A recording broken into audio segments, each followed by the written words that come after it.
지도로 보는 이슬람교 영상을 만들면서 제가 가진 목표는 3가지였습니다. 첫 번째, 이슬람을 많이 믿는 나라들, 무슬림 나라들의 각각의 특징을 알아보자. 두 번째, 이슬람교를 믿는 사람들, 즉 무슬림에 대한 편견을 깨보자. 그리고 세 번째, 이슬람을 믿는 사람들의 일부가 왜 이렇게 극단화되는지 함께 고민해보자. 앞으로 2번의 영상에 걸쳐서 무슬림이 다수인 나라들 대부분을 다룰 겁니다. 그리고 이번 영상에서는 무슬림에 대한 편견, 그러니까 시아파와 수니파는 항상 으르렁거린다, 무슬림 국가들은 항상 말썽꾸러기다 등등을 한번 깨보도록 하겠습니다. 강론에 들어가기 앞서서 지난 시간 복습을 간단하게 해보시죠. 무슬림 국가들은 첫 번째, 종교가 그 사회에 끼치는 영향력을 토대로 세속주의부터 이슬람 근본주의까지 다양한 스펙트럼이 존재한다. 두 번째, 이슬람 세계에서는 수니파와 시아파라는 양대 종파가 존재한다. 세 번째, 이슬람 세계의 주주는 아랍인이지만 튀르크인, 이란인, 아프리카인, 말레이인 등등 다른 민족들이 존재하고 이들의 민족주의가 주요 변수로 작동한다. 마지막으로 네 번째, 무슬림 국가의 정치 시스템과 그 분위기는 다양하다. 군주제부터 민주제, 독재정과 내전 등등 그들의 정치적 안정성도 굉장히 주요한 변수이다. 이를 바탕으로 시아파 이슬람주의의 맹주의자 페르시아계의 대장주인 이란, 세속주의와 민주주의를 추구하는 튀르크계의 대장인 튀르키예, 세속주의와 아랍민족주의의 대표주자였던 이집트, 수니파 이슬람주의의 맹주의자 군주제 끝판왕인 사우디아라비아 등등 이 네 나라와 이 네 나라의 영향을 받는 나라들에 대해서 함께 아는 척해 보시죠.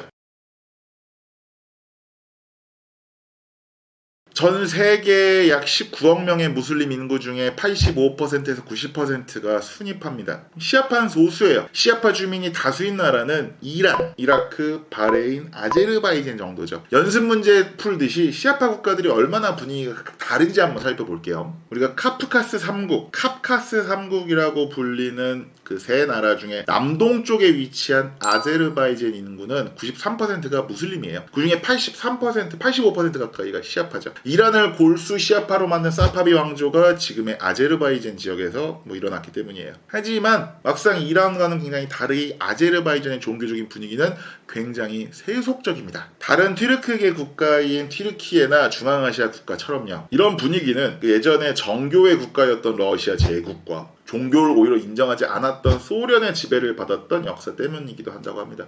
그래서 시아파랑 수니파랑 그렇게 싸우지 않고 사이좋게 잘 지낸다고 해요. 하지만 이웃 국가인 이란은 분위기가 정반대입니다. 인구 대부분이 시아파 무슬림인 건 비슷한데요. 종교 지도자가 국가 원수가 되는 신정국가라고 합니다. 정식 나라 이름도 이란 이슬람 공화국이에요. 선거도 하고 상권 분립도 돼 있습니다. 그런데 입법부, 사법부, 행정부 위에 이슬람 율법 전문가 회의라는 기구가 있어요. 그리고 거기서 죽을 때까지 하는 최고 종교 지도자인 라흐바르를 뽑습니다. 그리고 사회 전체가 시아파 이슬람 율법에 의해 움직여요. 친미 외교와 세속주의를 표방하던 팔라비 왕조가 1979년 이슬람 혁명에 의해 무너지고 이런 지금의 시스템을 갖춰졌죠. 친미 세속주의 왕조가 부정부패 때문에 무너졌으니 이에 대한 반동이 일어날 수밖에 없겠죠. 현재 이란의 스탠스는 반미와 이슬람주의 그리고 민주주의를 짬뽕시킨 정치 시스템이 들어섰습니다. 현재 이란은 중동 반미주의의 선봉장이며 시아파 단체, 시아파 정부의 최대 후원자이고 이슬람 민주주의를 꿈꾸는 다양한 반정부 세력들의 롤모델이기도 합니다. 페르시아만 가운데에 있는 작은 섬나라 바레인은요, 이란의 영향 때문에 주민 대부분이 60-70%가 시아파라고 해요. 그런데 왕실이나 사회 지도층은 오히려 그 아라비아 동부 부족 출신이라서 수니파가 많답니다. 아라비아?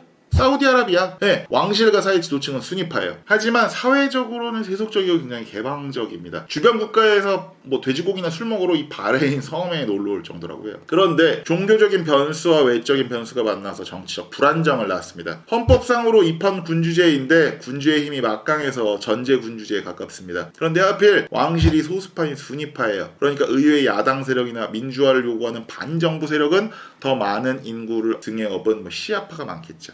이란 서쪽에 있는 이라크도 주민 다수는 시아파, 독재자는 수니파였습니다. 이라크 인구의 약 60%는 시아파 아랍인이고요. 20%는 수니파 아랍인, 나머지 20%는 수니파 쿠르드인이에요. 1차 세계대전 이후 영국과 프랑스가 이 중동 지도의 제멋대로 지들이 선을 그으면서 이 사람들이 하나의 국가로 묶이게 됐죠. 시아파가 다수인 이라크의 수니파이고 세속주의 정치인인 사담 후세인이 1979년부터 2003년까지 독재를 합니다. 높은 지지로 대통령 자리에 앉긴 했지만 이란 이라크 전쟁, 걸프 전쟁 등등을 일으켰고 이에 반항하는 주민들을 특히 다른 종파와 다른 민족들을 탄압하면서 종파별 민족별 갈등이 굉장히 심해져요. 그리고 이라크 전쟁 이후에 이제 사담 후세인이라는 독재자가 실각을 하면서 친이란 시아파 세력이 주도하면서 집권을 해요. 하지만 내전이 거듭되면서 아직도 정치적으로 불안정한 상태죠. 그럼 우린 여기서 무엇을 알 수 있게 될까요? 수니파 시아파가 이상한 게 아니다. 수니파 시아파가 항상 싸우는 것도 아니다. 그 나라가 어떤 역사를 가져왔고 어떤 정치 세력이 어떤 시스템과 분위기로 운영하느냐에 따라 그 나라의 사회적 분위기가 달라지는 거죠. 방금 보신 이란, 이라크와 종교적으로 정치적으로 밀접한 관련이 있는 나라가 있습니다. 바로 서쪽에 있는 시리아입니다. 그리고 시리아와 종교적으로 정치적으로 밀접한 관련이 있는 나라가 있습니다. 바로 그 남쪽에 있는 레바논입니다. 수니파가 다수인 나라로 넘어가기 전에 시리아와 레바논 이야기를 한번 해볼게요. 시리아는 바레인의 반대라고 생각하시면 돼요. 그러니까 시리아 국민 다수는 오히려 수니파 신자인데 시아파, 그 중에서도 소수인 알라위파인 독재자 하페스 알 아사드가 집권하면서 알라위파, 시아파가 기득권이 됐어요. 그리고 아들 바샤르 알 아사드가 독재를 세습하면서 60년 넘게 알 아사드 부자 정권이 이어지고 있죠. 시리아의 복잡성은 이집트와 이란과의 관계에 있습니다. 시리아도 독립하고 세속주의와 아랍 민족주의를 추구했어요. 시아파인 알 아사드 시리아 정권과 수니파인 후세인 이라크 정권은 뿌리가 바트당이에요. 그러니까 같다는 얘기예요. 수니파랑 시아파랑 정당이. 심지어 이집트랑은 아랍공화국 연방을 만들어서 같은 나라로 지내기도 했습니다. 아랍 민족주의도 굉장히 강한 나라였죠. 그런데 이 이란에서 1979년 시아파 이슬람 혁명이 일어나면서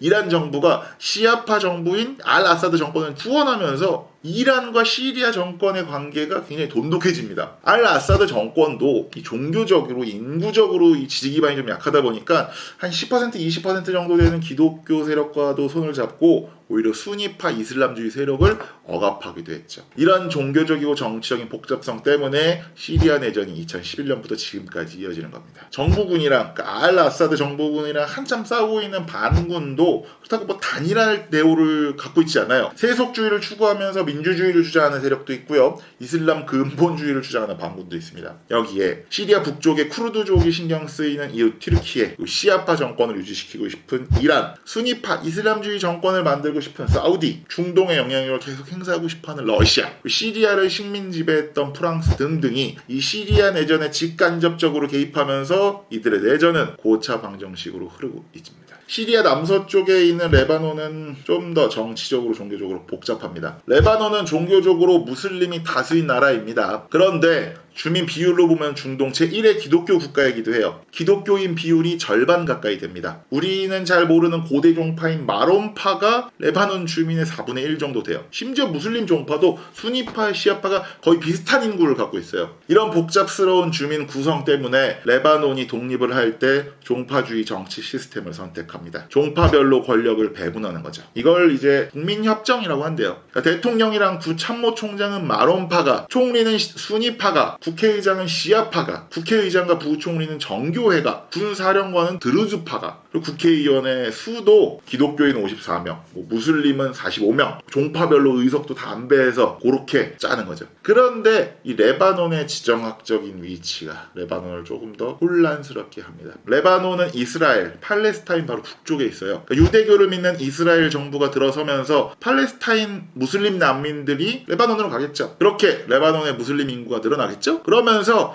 이 기독교 54, 무슬림 45의 국회 의석수 그리고 권력 배분을 조정해야 하는 것이 아니냐는 그 목소리가 커져요. 이런 목소리가 커지면서 1975년부터 1990년까지 결국 레바논 내전이 터져버립니다. 여기에 무슬림 세력이 커지기 원치 않았던 남쪽의 이웃 이스라엘이 개입하고 아랍 민족주의 국가이자 나름 레바논의 종주국을 자처하는 쪽의 이웃 시리아가 개입을 하면서 이스라엘 대 시리아의 대리전으로 흐르다가 시아파 이슬람주의 이란도 시리아 뒤에서 지원을 하고 이란의 영향력이 커지기를 원치 않았던 사우디도 살짝 개입을 하면서 그 나라 자체가 개판이 한탄이 될 뻔했지만 그나마 그 이슬람교의 종주국 자처하는 사우디가 중재를 하면서 이 내전이 어느 정도는 마무리가 됩니다. 그리고 국회 의석수를 기독교 64, 무슬림 64 동수로 조정해요. 이렇게 내전이 종식되긴 했지만 환상적인 비율로 권력을 안배하긴 했지만 항상 정치적으로 불안을 갖고 있는 게 레바논입니다. 시아파 무장단체, 테러단체여서 이란의 지원을 받는 그리고 공식적인 정당이기도 한 이 헤즈볼라는 최근까지 레바논 의회를 굉장히 주도하고 있기도 하죠. 복잡한 나라들을 듣느라 고생 많으셨습니다.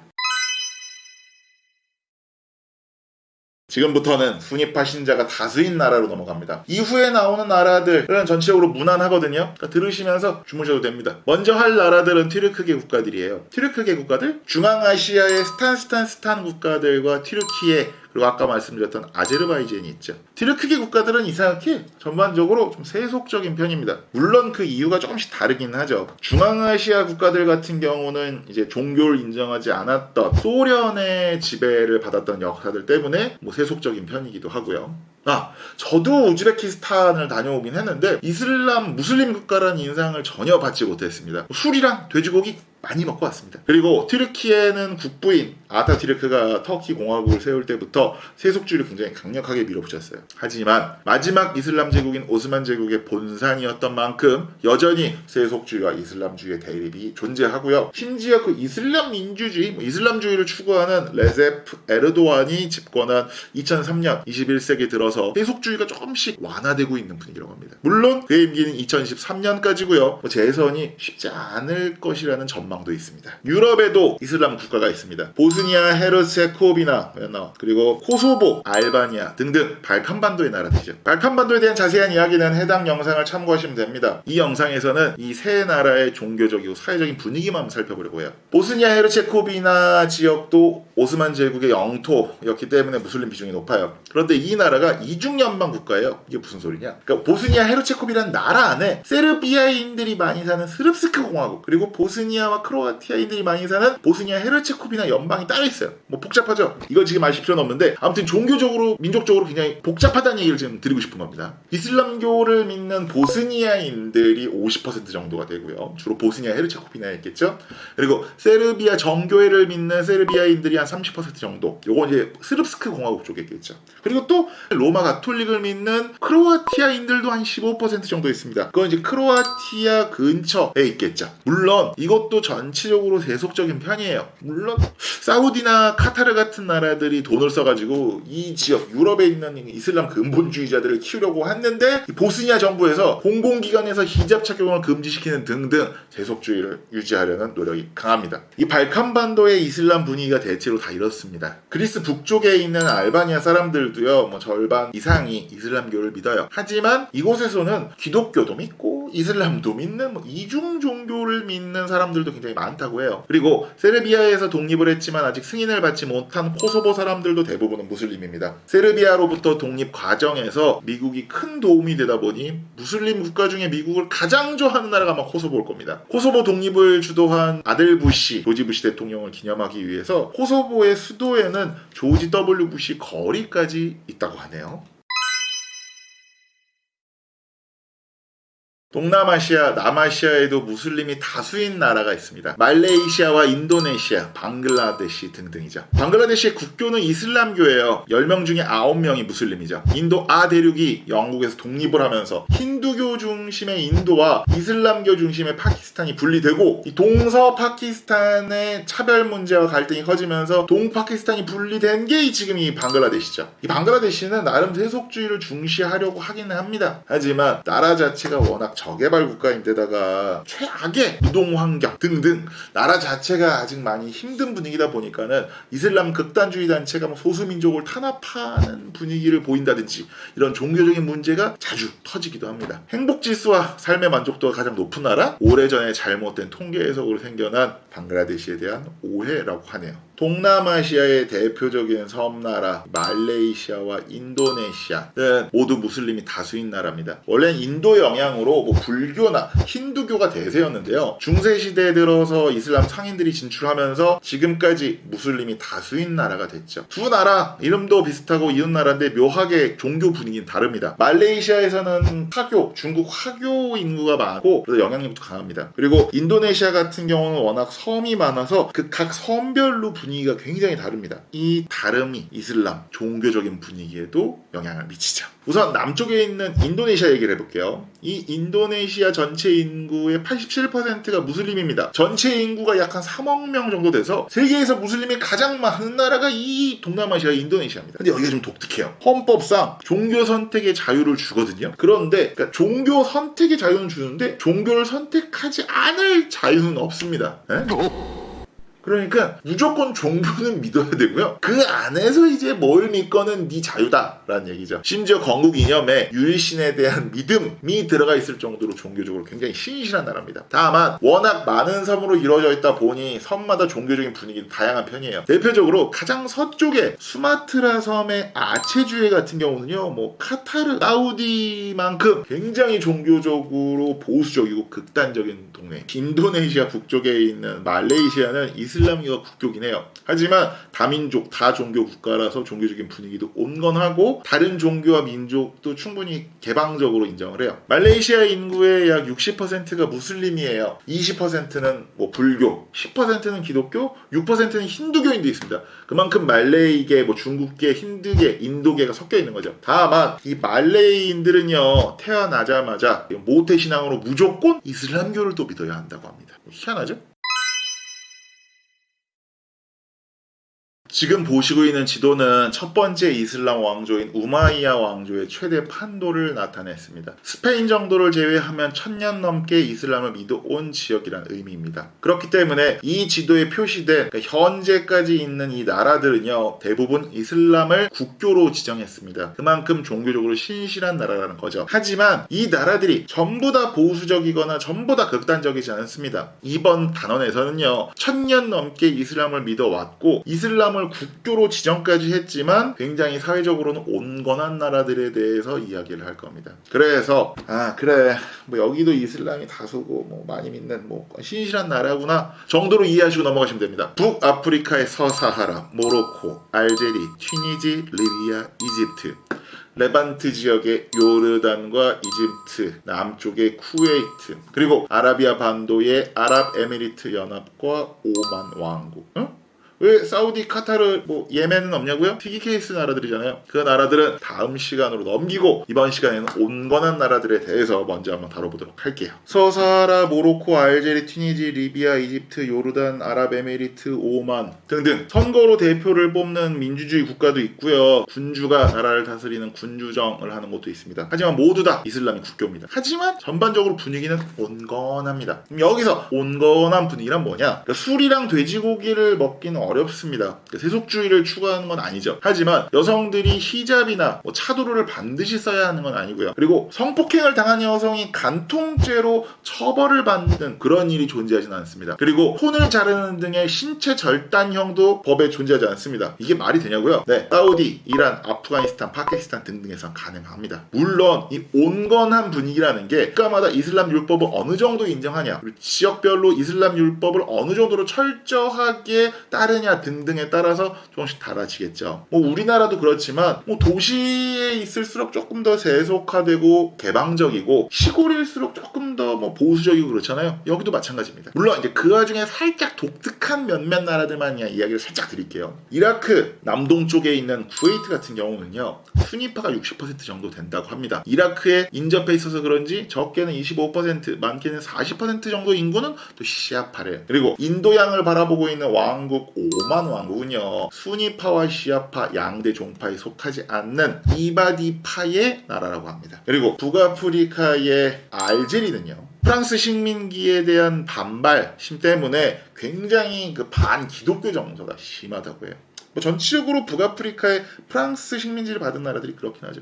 반대로 이집트는요, 또 고대 기독교 종파인 그 이집트 정교회 콥트교의 신자가 아직까지도 10% 정도 가까이 있다고 합니다. 이번 편은 상대적으로 순한 맛의 나라들을 훑어봤습니다. 생각보다 분위기가 다른 시아파 나라들, 생각보다 세속적인 튀르크계 나라들, 생각보다 비슷한 듯 다른 듯한 남아시아의 나라들, 이슬람이 국교에도 생각보다 온건한 나라들, 물론 뭐 정교와 정치가 좀 복잡하게 얽힌 시리아와 레바논도 맞죠. 다음 시간에는 조금 더 매운맛 나라들을 한번 다뤄보려고 해요. 사우디, 카타르, 파키스탄 등등 이슬람이 다스리는 나라, 그리고 아프가니스탄, 예멘, 소말리아 등등 내전이 심하고 무정부 상태인 나라들. 또 마지막으로 2011년부터 시작된 아랍의 봄, 하지만 최근 몇 년 동안 또 제기되고 있는 아랍의 겨울 등을 간단하게 짚어보면서 무슬림 지역은 왜 이렇게 혼란스러운지, 무슬림 국가들은 왜 이렇게 급단화되는지 등등을 함께 고민해보는 시간을 가져보려고 합니다. 그때까지 구독과 좋아요, 알림 버튼을 누르고 공교로 이제 여행을 떠나듯이 한 번 더 보세요. 그리고 두 번 더 보세요.